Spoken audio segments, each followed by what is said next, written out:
situation for us when we do hypothesis testing. We're only doing 3 cases, either hypothesis test for proportion or means where sigma known and sigma is unknown. So this particular example deals with a hypothesis test regarding a population proportion. They gave me the number of successes, they gave me the sample size. So for this case, 1 prop Z test. It's not really crazy different from what we do for confidence intervals. It's just that because I'm running a test, it ends in test. If I'm running an interval or I want an interval, it's going to end in interval or int.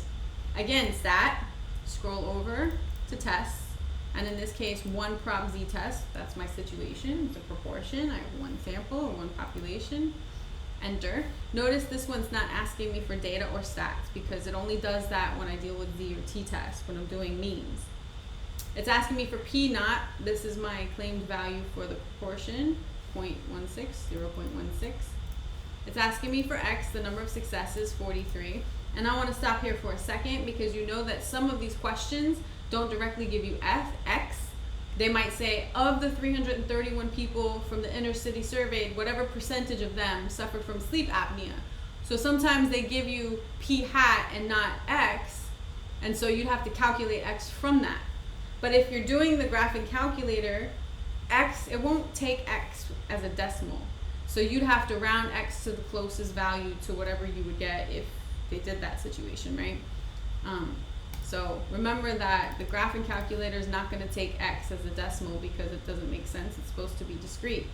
So if you were to have to calculate X, there's a slight error with this because you'd have to round X to the closest whole number. My N is 331. What am I doing? 2-tailed test, so I want this to be highlighted.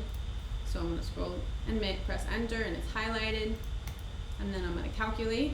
I'm not drawing anything, I'm just doing the statistical values. Don't press it twice by accident, because then you're going to go back to your home screen.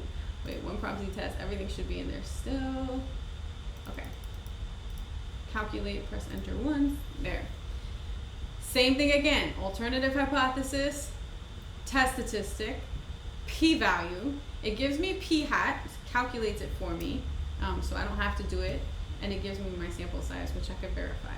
So again, alternative hypothesis, test statistic, p-value. So any of these that I'm using, t-test, z-test, 1 prop z-test, they're only giving you your test statistic and p-value.